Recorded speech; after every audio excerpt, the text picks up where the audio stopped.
My name is Quinn. I'm 33 years old, living in Denver, Colorado. Ethan and I have been married for almost 4 years, together for a total of 7. We used to talk about having kids, vague conversations during rainy nights or after a few glasses of wine, things like, someday, when things settle down. When I get promoted. When I'm tired of business trips. But that someday never had a real date. I'd been taking birth control regularly, but last month I had a terrible sinus infection and had to take strong antibiotics for almost a week. The doctor mentioned possible drug interactions, but I didn't think much of it. A few weeks later, my period was late. At first, I blamed work stress. Things at the office had been intense, long hours, irregular meals, barely any sleep. But then I started feeling nauseous every morning.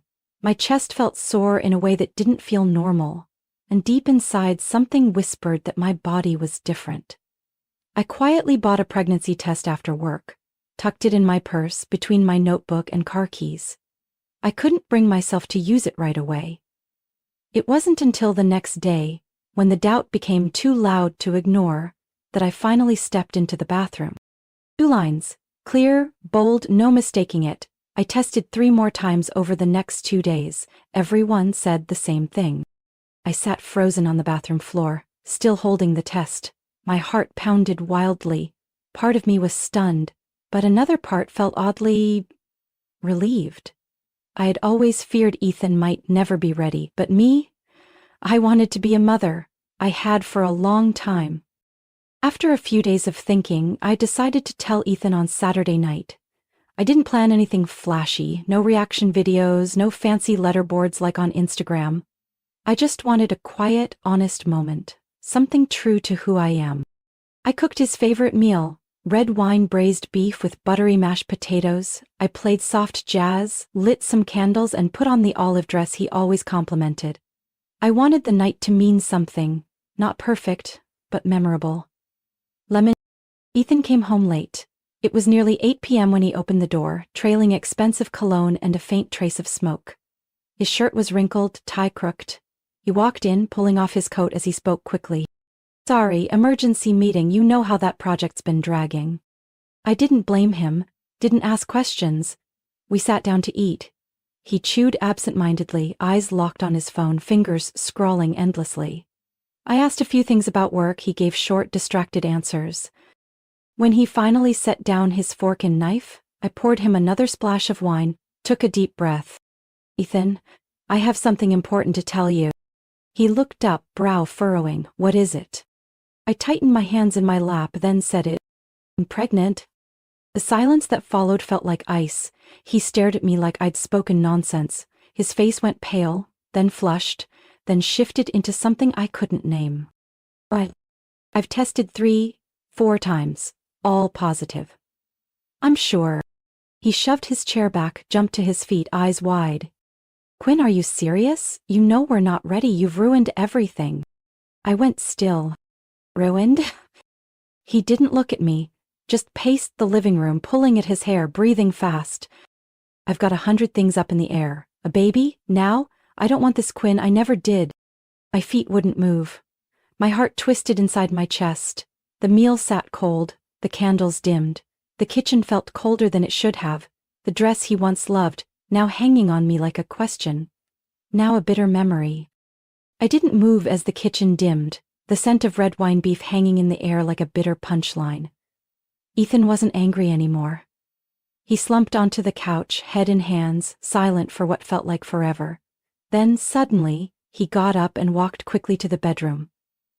I followed, my heart still trembling, unsure of what was happening. Where are you going? I asked, my voice barely steady. Ethan pulled out the medium suitcase we had used for Boston last year.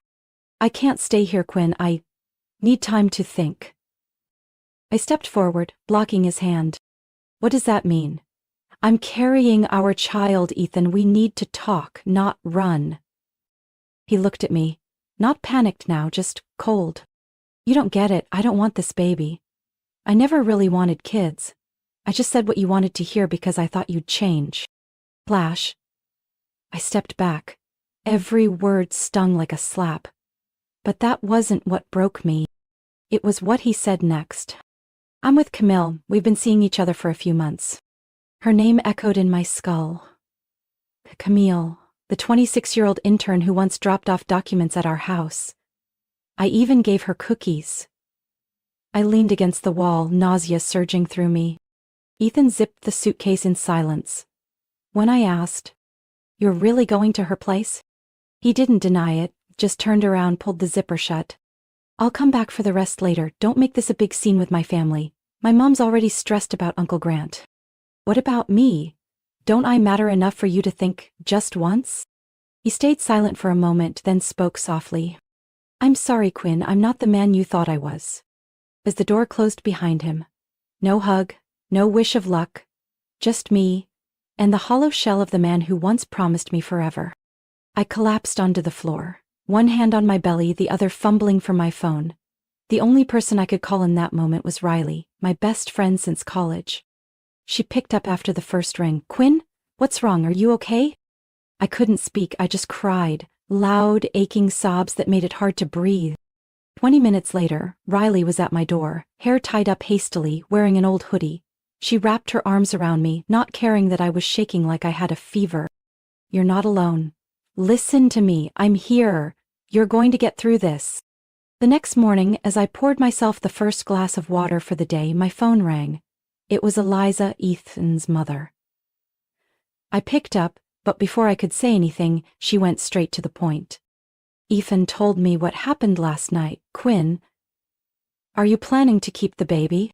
I gripped the phone tightly. "Yes." "Why do you ask?" "You know Ethan's not ready for this. He's at a crucial point in his career. There's an opportunity in the Boston office. A child now would only complicate everything." "What exactly are you suggesting?" I asked, though I already knew. "I just mean, maybe you should consider all your options. You're still young, life is long." I steadied my voice. "You're right. Life is long, and I choose to spend the rest of mine as a mother. Even if I have to do it alone." I hung up. My heart pounded, not from fear, but from anger. I used to think my in-laws would be a support system when things got rough, but no. All they cared about was reputation, career, and so-called stability. No one thought about me. No one thought of this baby as a life. I placed my hand on my stomach. Still so small, barely noticeable, but I knew it was there. And I would protect it at all costs. I didn't hear anything from Ethan for an entire week after he walked out. No calls, no messages asking how I was or how the baby was doing. After 7 days of nothing, all he sent was one sentence. "I'll send money at the beginning of the month, for now." And just like that, I became a single mom unofficially, with no agreement, no explanation, just me and the baby growing inside me, left to figure it all out. I didn't have time to fall apart again. The next morning, I scheduled my first prenatal appointment. I drove myself to a women's clinic in 5 Points, no referral needed, because I was already too far along to wait for paperwork. When the nurse asked me to lie down for the ultrasound, I took a deep breath, gripping the hem of my shirt. The screen lit up. A blurry shape appeared. Then came the sound, the heartbeat. Fast, strong, urgent, like it was saying, "I'm here." That afternoon, I stopped by the cafe where Riley worked. As soon as she saw me, she pulled me into a hug without saying a word. "I heard the heartbeat," I whispered, eyes still red. Riley didn't say anything. Without a word, she reached over, wiping my tears gently and placing a warm waffle in front of me. I started researching everything. What it takes to raise a child alone, money, time, legal support. I scheduled a consultation with a divorce attorney. Ms. Lawson, a middle-aged woman with a sharp voice but kind eyes. She told me, "Quinn, if Ethan stays silent, we can still file. Don't wait on someone who's already chosen to leave." I also decided to move out of the old apartment, the place where Ethan's presence lingered in every corner. From the chipped coffee mug to the curtains I picked to match his favorite shirt. Riley offered me a temporary place at her home. She had a spacious living room just a 15-minute drive from my office, and most importantly, no painful memories. I sold the cream love seat Ethan once picked out, the one he sat on watching football while Camille texted him goodnight. I packed everything, but there was nothing I truly wanted to keep, except my prenatal documents and a few favorite books. The baby grew, I switched to flats, learned how to breathe through stair climbing, and adjusted to sleepless nights from leg cramps. My company allowed me to work remotely 3 days a week, and I appreciated that more than any benefit I'd ever signed for. I attended prenatal classes on Tuesday evenings. I was the only one there without a partner. When the instructor asked for a support person to stand behind me during breathing practice, an older woman gently approached. "Is your husband working late?" I gave a faint smile. "No, he's busy disappearing." By week 38, I was exhausted.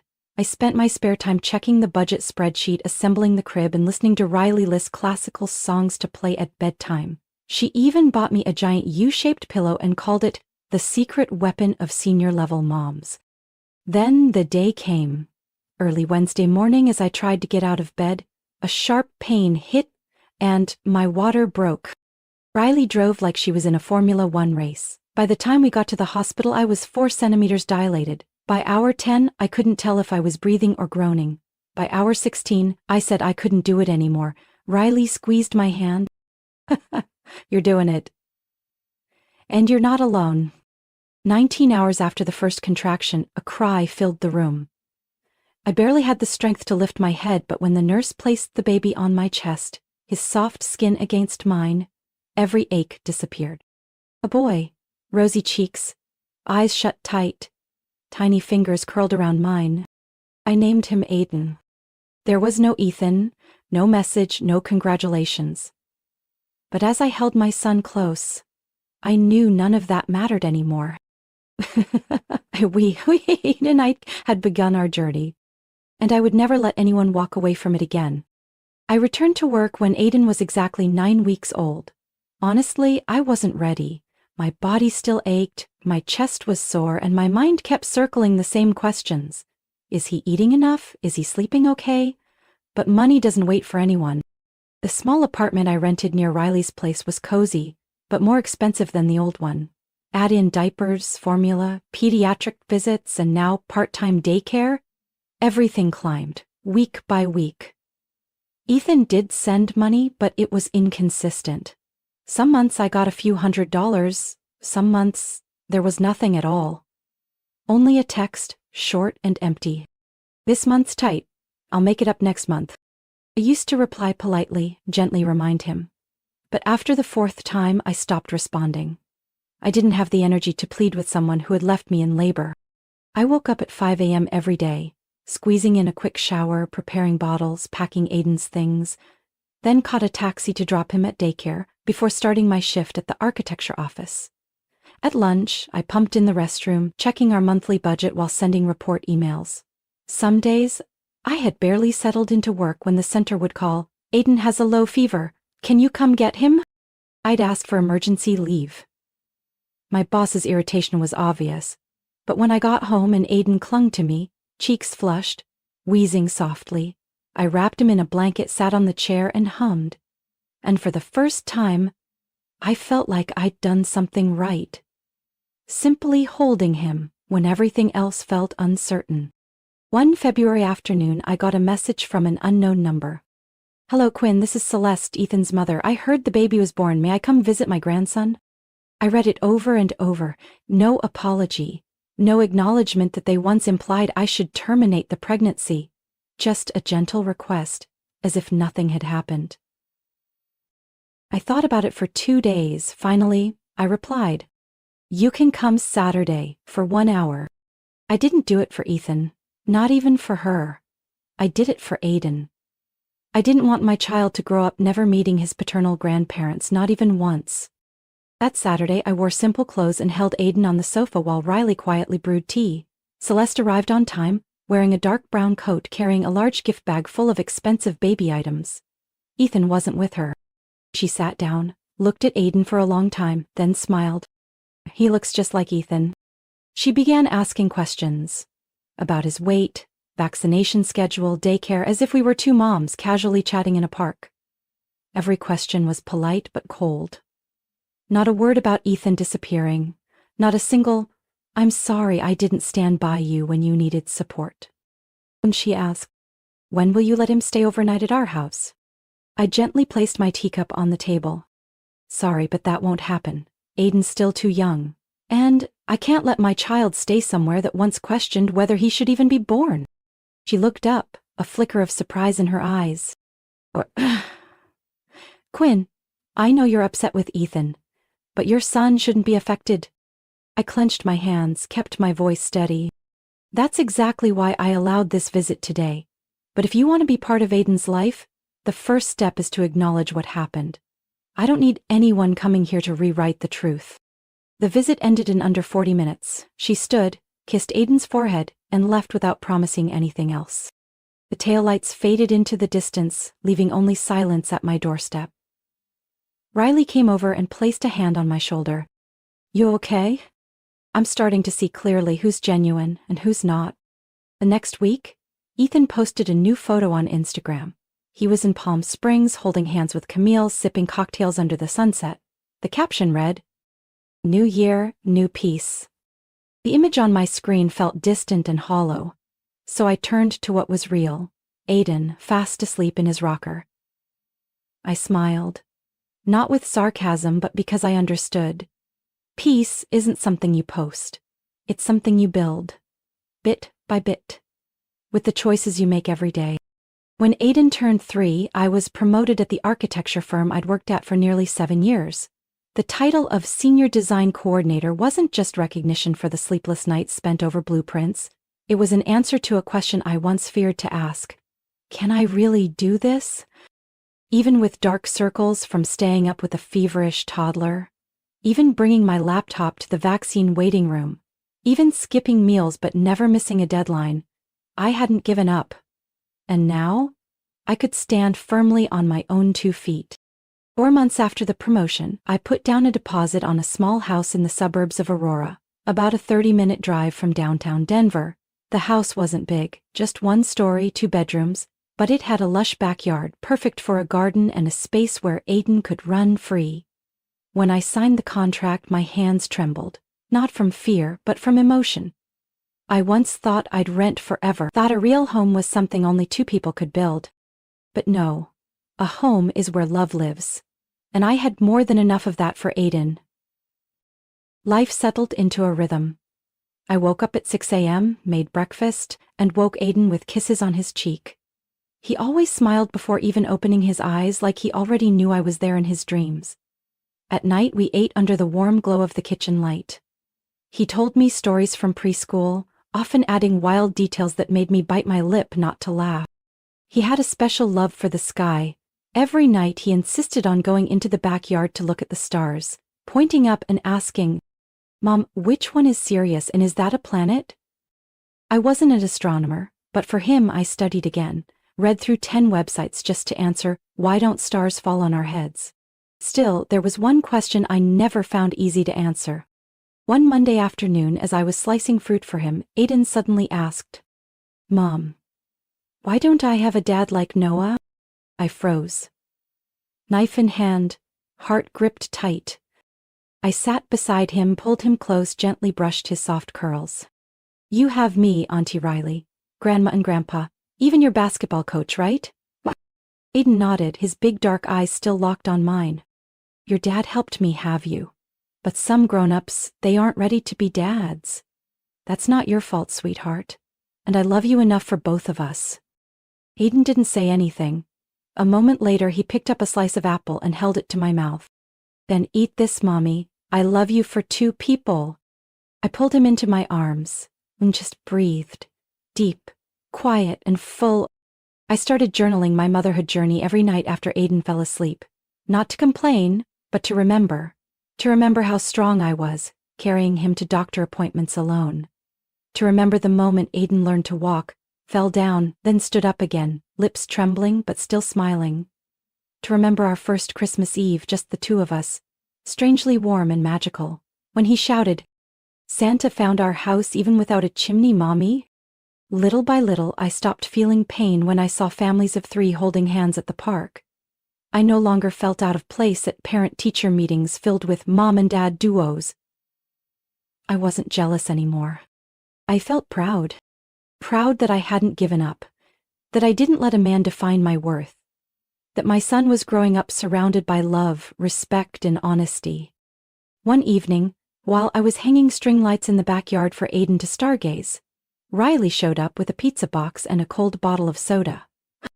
"This is your prize, most engaged parent of the year, straight from preschool headquarters." I laughed and leaned my head on her shoulder. Probably because I baked the most cupcakes during Teacher Appreciation Week. "No," Riley said, her voice sincere. "It's because you never gave up. That's what really matters." I looked up at the sky, those same stars sparkling like always. But tonight, they felt brighter. Or maybe something inside me had been glowing for a long time. For the first time at Aiden's preschool back-to-school night, I arrived late, caught in a sudden downpour, hair a mess, coat soaked through. I awkwardly scanned the crowded classroom for a seat, when a calm, low voice offered, "There's room here, if you don't mind." I sat down and turned to thank him. He looked to be in his 30s, simple button-up shirt, slightly tousled hair, but a calm, kind gaze. "I'm Douglas, Emma's dad," he said. "Quinn, Aiden's mom." The meeting went on as usual, except for Aiden and Emma giggling uncontrollably at their not-so-quiet whispers. The teacher gently suggested, "Maybe we should seat these two a little farther apart." Afterward, we walked our kids to the parking lot together. Douglas told me his wife had passed away from a terminal illness when Emma was just 1. "I was afraid I'd mess everything up," he said, tying Emma's shoelace. "But kids are stronger than we think." I managed a small smile, though I wasn't sure if it came from empathy or admiration. In the weeks that followed, we ran into each other more often, during pickups, at the park near school, even at the grocery store when both kids insisted on the same brand of cookies. One day, after Emma begged Aiden to come over and play, Douglas turned to me. "If you don't mind, I'd love to have both of you over for dinner. I'm making pizza. Not great at it, but if Emma eats it, I call it a win." I hesitated for a moment, then nodded. "If Aiden agrees to dinosaur-shaped pizza, then you've got yourself 2 guests." That dinner was unexpectedly warm. Douglas let the kids make their own pizzas. Oval crusts, mountains of cheese, pepperoni cut into dinosaur shapes. Aiden laughed louder than I'd heard in weeks. Douglas asked what I'd like to drink and made me a cup of spiced orange tea, saying, "The first time I tried this, it felt honest, not too sweet, not sharp. Kind of how I wish people would live." I didn't know how to reply. I just remember my heart softening, in a way it hadn't for a long time. After that night, the get-togethers became more frequent, though neither of us labeled them. When I was swamped, Douglas picked up Aiden. When he had a last-minute meeting, I brought Emma to school. Aiden started calling Emma my twin who's not from the same day. And me. I started smiling more. One evening, after a school meeting, Douglas walked me to my front door. I held a bag of leftovers, ready to say thank you, when he suddenly asked, "Have you ever thought about starting again?" When I met his gaze, I saw no urgency. Just quiet curiosity, steady and kind. I answered softly, "I used to think I didn't deserve that. But lately, I'm starting to believe maybe I deserve something gentle." We started dating. Slowly. Movie nights with old cartoons. Weekend bike rides on grassy trails. Late-night texts asking, "Is Aiden asleep yet?" While I folded laundry in silence. Douglas never asked about Ethan. But one night, when Aiden had a low-grade fever, Douglas showed up with a thermometer, children's Tylenol, and a brand-new stuffed bear. I opened the door, not even sure what to say, but he just rested his hand on my shoulder and asked, "Are you okay? Not physically, emotionally?" I tilted my head in quiet agreement. And this time it was real, not the kind of nod you give just to reassure others. One early winter night after Emma's birthday party, both kids were sound asleep. Douglas and I sat in the backyard, wrapped in a thick wool blanket. He pulled out a tiny muffin from his pocket. "No candle, but you can still make a wish." "Wish for what?" He tilted his head. "Whatever you want. But if it were me, I'd wish to be the man Aiden would choose to call Dad one day. Not to replace anyone, just to stay long enough for him to say it on his own." I didn't answer right away. I just rested my head on his shoulder, listening to the soft wind brushing past the wooden fence, and thought, maybe this time, happiness didn't forget me. One early summer Saturday morning, the sky was so blue it felt like everything in the world was at peace. Aiden had his first soccer game of the season at the park near our house, and both Douglas and I were there, sitting under a big umbrella, coffee in hand, camera ready. Aiden wore jersey number 7, sprinting around the field in bright orange cleats he insisted on picking because they matched the oranges I always peel for him. Douglas laughed watching him, then turned to me. My guess is we're getting either a goal scorer today or a kid who accidentally scores for the other team. I laughed, my heart light, but that feeling only lasted about 10 seconds. Until I saw Ethan. From across the field he stared. Motionless. As if the world had narrowed down to one small boy in orange cleats. I froze. My whole body went cold like a surge of electricity shot down my spine. When the first half ended, Aiden ran over for water and wrapped Douglas in a tight hug. That's when Ethan started walking toward us. Aiden glanced his way and whispered, "Mommy, who's that man? Why is he staring at me?" I placed a hand on his shoulder. "Go on back to the field, sweetheart. I'll talk to him." Aiden nodded and ran off, carefree like any other child, and I stood there, facing the man who walked away the night I told him I was pregnant.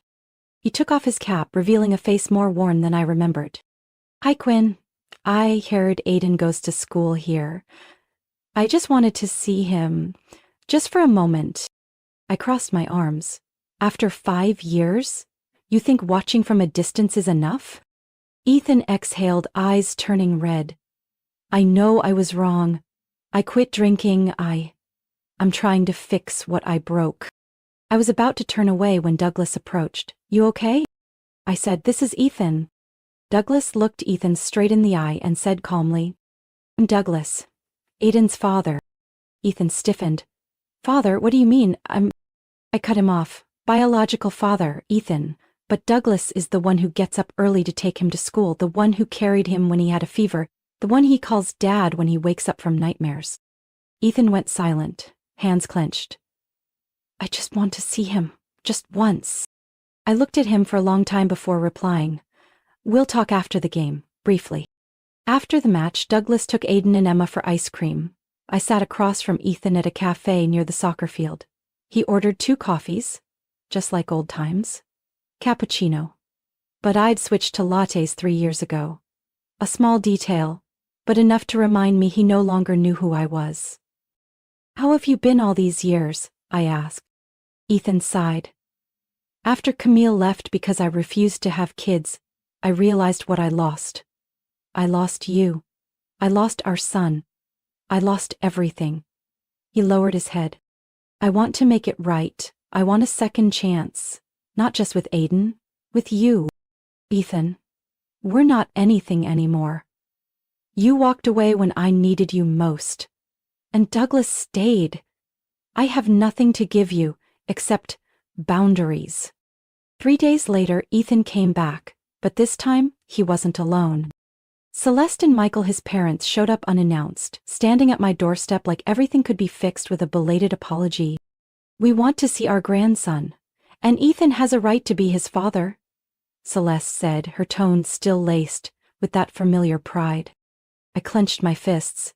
"You once told me to terminate my pregnancy for Ethan's career, and now you talk about rights? I don't owe anyone anything." Douglas stepped closer, his hand resting between my shoulders like a quiet shield. Michael spoke up. "Ethan's changed. He deserves a chance." I said firmly, "That chance doesn't begin with showing up at my door without notice. If he wants to see Aiden, he'll follow conditions, and the first one is, respect boundaries." After that abrupt visit, I met with attorney Harper, the same lawyer who helped me secure sole custody years ago, to discuss terms for Ethan's contact with Aiden. "He can see his son," I said, "but every visit must be supervised, and if he misses more than 2 without notice, the visits will be suspended." That's completely fair, especially since Ethan missed the most formative years of the boy's life. The initial visits took place at the Family Resource Center in Thornton. Aiden was informed beforehand. I chose my words carefully. You're going to meet a man named Ethan. I want you to know, if you feel uncomfortable at any time you can say so. No one will force you to do anything. Aiden nodded. His expression wasn't excited, just a little curious. He chose to wear the blue plaid shirt Douglas gave him for his birthday last year and tucked his favorite stuffed dinosaur into his backpack. The visit lasted exactly 30 minutes. Ethan showed up on time, brought a box of Legos and tried to make conversation. Aiden gave short answers, eyes often drifting to where I sat in the corner. Afterward he asked me, "Mom, is he my real dad?" "Yes, but you get to decide who you call dad. That's your choice." Aiden thought for a moment, then said softly, "Seemed kinda weird, but not bad." "That's enough, sweetheart," I smiled. Douglas never asked too many questions. He simply supported us, taking Aiden out to play after each visit, reading longer bedtime stories every night, and always keeping ice cream stocked in the freezer like he knew our boy might need a little sweetness to soften unfamiliar feelings. My family, Riley, my parents, Douglas, and even Emma, remained the real family Aiden grew up with. None of them ever left me behind. None of them ever made my son feel like a burden. 2 months later, Ethan asked to meet with me privately. I agreed, but only at Attorney Harper's office. He came in with a more subdued gaze, no longer carrying that performative regret from before. "I get it now," he said after a long silence. "He doesn't need me the way I thought. And maybe, I'm just not enough to be what he needs." "Ethan, that boy needs consistency, not guilt arriving late." "Douglas is good to him," he said. "I've seen it. And you seem okay." I didn't deny it. I was okay, not because Ethan had left, but because I had chosen to keep living, fully. One late autumn afternoon, I stood in front of our small house, watching Aiden and Emma kicking a soccer ball around the yard, their laughter echoing through the crisp air. Douglas was fiddling with the new nameplate for the mailbox. The Willow family, since the old one had worn off. I just stood there, hands wrapped around a cup of hot tea, heart still as a pond after wind. There was no big wedding, no grand announcement, but we had chosen each other, every day. That night, Aiden fell asleep early after his art class. I gently pulled up his blanket and sat by his bed for a long while. His sleeping face always reminded me that I was doing something right, even if every day felt like solving a puzzle without instructions. I brushed his forehead gently and whispered, "You may not have started like everyone else, but you have enough love to grow strong." I stood up and quietly closed his door. In the soft warmth of our little house, I walked toward the kitchen light, where Douglas was rinsing our evening teacups. He turned and smiled. "Want to plant some flowers tomorrow?" "Yes, let's plant sunflowers," strong and always turning toward the light. Life doesn't always go as planned, but sometimes the unexpected turns are what reveal the strength we didn't know we had. Quinn endured betrayal, loneliness, and the pain of being abandoned while pregnant. But instead of breaking, she chose to rise, rebuilding life for herself and her son. Through every challenge, Quinn found not only new happiness but also the power to set boundaries, forgive at the right time, and love the right person, with the quiet strength and boundless heart of a mother. What do you think about Quinn's journey and the choices she made? Would you have done the same in her place? Share your thoughts below. And don't forget to follow the channel for more heartfelt stories about family and life.